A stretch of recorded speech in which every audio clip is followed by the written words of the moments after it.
2024 assembly ఎన్నికల ముందు TDP, Janasena, BJP మధ్య పొత్తు కుదరడం 2014 ఏపీ ఎన్నికలను గుర్తుకు తెస్తోంది. 2014 ఎన్నికలతో పోలిస్తే ప్రస్తుతం రెండు ప్రధాన తేడాలు కనిపిస్తున్నాయి.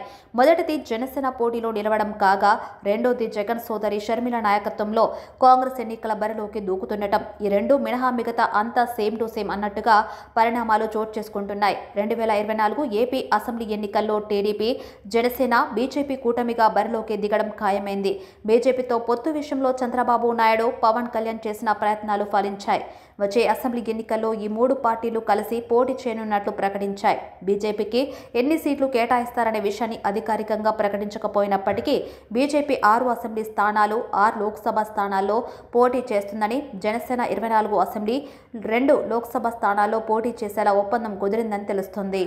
టీడీపీ, బీజేపీ, జనసేన పొత్తు ఖరారు కావడంతో ఏపీలో మరోసారి 2014 ఎన్నికల సీన్ రిపీట్ అవుతుందని చెప్పొచ్చు.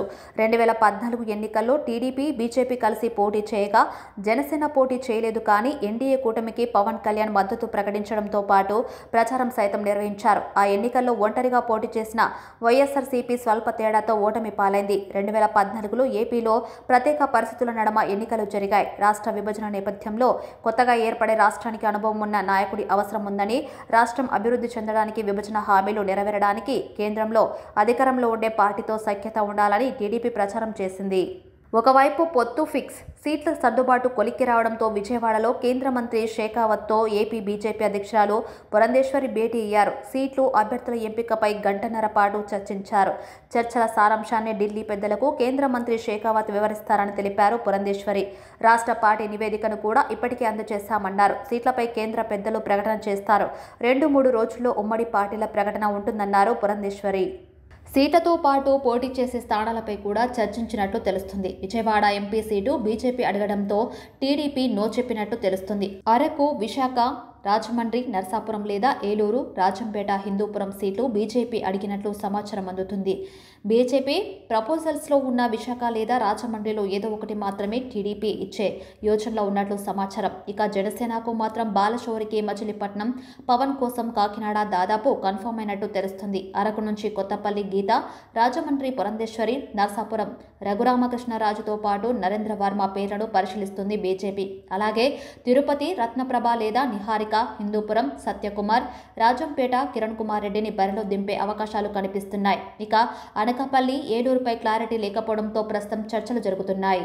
ఇక 2024 విషయానికి వస్తే ఇప్పుడు కూడా సేమ్ టు సేమ్ 2014 నాటి పరిస్థితులే కనిపిస్తున్నాయి. ఒక్క ఛాన్స్ అని అధికారంలోకి వచ్చిన జగన్ రాష్ట్రాన్ని అభివృద్ధి చేయలేకపోయారని, అప్పుల భారం పెంచారని, రాష్ట్రాన్ని తిరిగి గాడిలో పెట్టాలంటే చంద్రబాబు లాంటి అనుభవం ఉన్న నాయకుడికి మళ్లీ పగ్గాలు అప్పగించాలని టీడీపీ, జనసేన చెబుతున్నాయి. 2019 ఎన్నికల ముందు ఎన్డీఏ నుంచి బయటకొచ్చి ఒంటరిగా పోటీ చేసి ఘోరంగా దెబ్బతిన్న చంద్రబాబు నాయుడు ఈ 5 ఏళ్లలో తీవ్ర ఒడిదొడుకులు ఎదుర్కొన్నారు. గత ఏడాది ఆయన జైలుకు సైతం వెళ్లాల్సి వచ్చింది.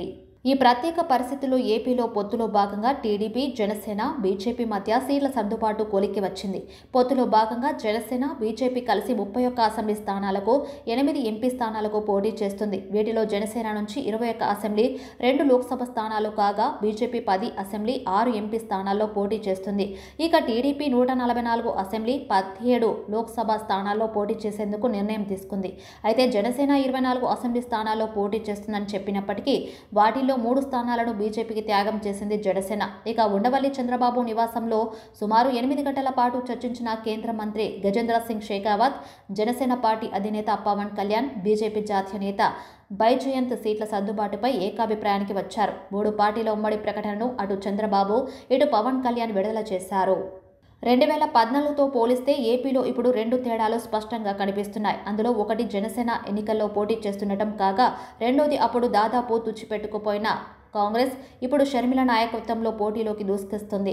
2014 ఎన్నికల్లో జనసేన పోటీ చేయకుండా టీడీపీకి బేషరతుగా మద్దతు ప్రకటించింది. కానీ ఇప్పుడు పవన్ పార్టీ సైతం బరిలోకి నిలుస్తుంది. జనసేనకు 24 అసెంబ్లీ స్థానాలే కేటాయించడం, బీజేపీ కోసం లోక్సభ స్థానాలలో పవన్ కళ్యాణ్ త్యాగం చేయాల్సి రావడం జనసేన శ్రేణులకు మింగుడు పడడం లేదు. చంద్రబాబుకు కష్ట సమయంలో అండగా నిలిస్తే కేటాయించేది 24 స్థానాలేనా, కనీసం 40 స్థానాలైనా కేటాయించారా అనే ప్రశ్నను జనసేన శ్రేణులు, కాపు నాయకులు సంధిస్తున్నారు. ఈ నేపథ్యంలో జనసేన ఓట్లు టీడీపీకి ఎంతవరకు బదిలీ అవుతాయనే ప్రశ్న తలెత్తుతుంది. 2014 ఎన్నికల్లో జగన్ సమరోత్సాహంలో కనిపించారు. అక్రమాస్తుల కేసులో జైలుకెళ్లి 2014 ఎన్నికల ముందు బెయిల్ మీద విడుదలైన జగన్కు అప్పట్లో సానుభూతి కలిసొచ్చింది. జగన్ జైల్లో ఉన్నప్పుడు వైఎస్ఆర్సీపీని నడిపించిన షర్మిల, విజయమ్మ ఇప్పుడు ఆయన వెంట లేరు. ఇటీవల షర్మిల పీసీసీ పగ్గాలు చేపట్టడంతో ఏపీ కాంగ్రెస్ శ్రేణులకు కొత్త శక్తి వచ్చినట్లయింది. షర్మిల ఇప్పటికే జగన్ సర్కార్పై తీవ్ర స్థాయిలో విమర్శలు గుప్పిస్తున్నారు. షర్మిల ఎంట్రీ జగన్కు ప్రతికూలం అవుతుందనే అభిప్రాయం రాజకీయ వర్గాల్లో వ్యక్తమవుతుంది. జగన్కు అండగా ఉంటున్న వర్గాలు కొంత మేరకైనా షర్మిల వైపు చూస్తే వైఎస్ఆర్సీపీ ఓటు బ్యాంకుకు గండిపడే ప్రమాదం ఉంది. కుటుంబ సభ్యులే జగన్ను నమ్మడం లేదని, ప్రజలు ఎలా నమ్ముతారని ప్రతిపక్షం ప్రచారం చేస్తుంది.